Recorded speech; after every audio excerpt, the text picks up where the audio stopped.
வாழ்க வையகம், வாழ்க வையகம், வாழ்க வளமுடன். குரு வாழ்க, குருவே துணை. மனவளக்கலை உறவுகளுக்கு கோபாலின் வணக்கங்களும் வாழ்த்துக்களும். அருட்தந்தை வேதாத்ரி மகரிஷியின் மனவளக்கலையை பற்றி தினமும் சிந்தித்து கொண்டிருக்கின்றோம். சுவாமிஜி அவர்கள் எழுதிய வாழ்க்கை மலர்கள் என்ற நூலில் இருந்து பிப்ரவரி மாதம் 25 சிக்கலும் தீர்வும் என்ற தலைப்பில் சிந்திக்கவிருக்கிறோம். வாழ்க்கை சிக்கல்கள் பல காரணங்களால் விளைகின்றன. பெரும்பாலும் தன் அறிவில் உள்ள குறைபாடுகள்தான் வாழ்க்கை சிக்கல்கள் விளைய காரணமாகின்றன. எப்படி என பார்க்கலாம். அறிவின் குறைபாட்டினால் இயற்கை நியதி தெரிவதில்லை. செயல் விளைவு தத்துவம் புரிவதில்லை. தவறு செய்தால் இன்றோ நாளையோ அறிவிற்கோ உடலுக்கோ துன்பம் விளையும் என்பது தெரிவதில்லை. இத்தகைய அறியாமையால் செய்த தவறுகளின் காரணமாக பெருக்கிக் கொள்ளும் துன்பங்களே வியாதிகளாகவும் வாழ்க்கை சிக்கல்களாகவும் நம் முன் எழுந்து நிற்கின்றன. அறிவின் குறைபாட்டால் சமுதாய ஒழுங்கமைப்பு விதிகள் புரிவதில்லை. பலர் இணைந்த கூட்டுறவு வாழ்வு எனும் சமுதாயத்தின் பராமரிப்புக்கும்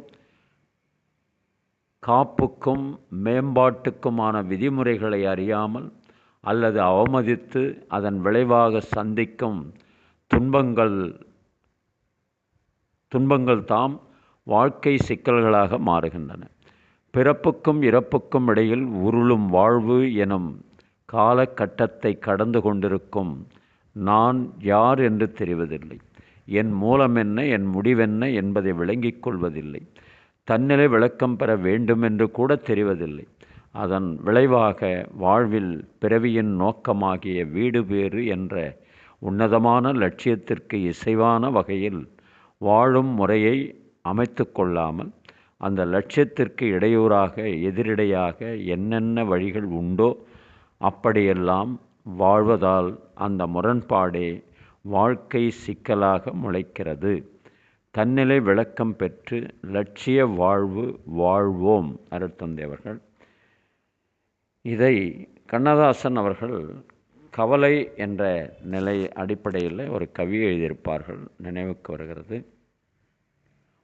வாழ்க்கை என்றால் 1000 இருக்கும், வாசல் தோறும் வேதனை இருக்கும், வந்த துன்பம் எதுவென்றாலும் வாடி நின்றால் ஓடுவதில்லை, வாடி நின்றால் ஓடுவதில்லை, எதையும் தாங்கும் இதயம் இருந்தால் இறுதி வரைக்கும் அமைதி நிலைக்கும், மயக்கமா கலக்கமா மனதிலே குழப்பமா வாழ்க்கையில் நடுக்கமா,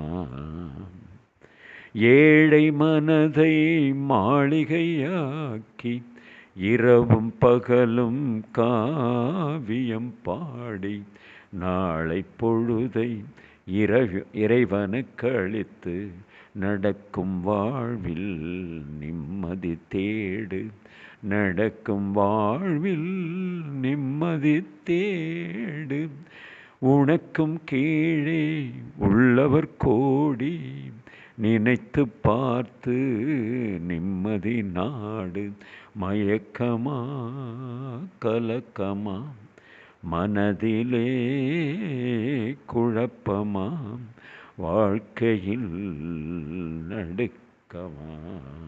வாழ்க வளமுடன். நீங்களும் உங்கள் அன்பு குடும்பமும் வாழ்க வளமுடன்.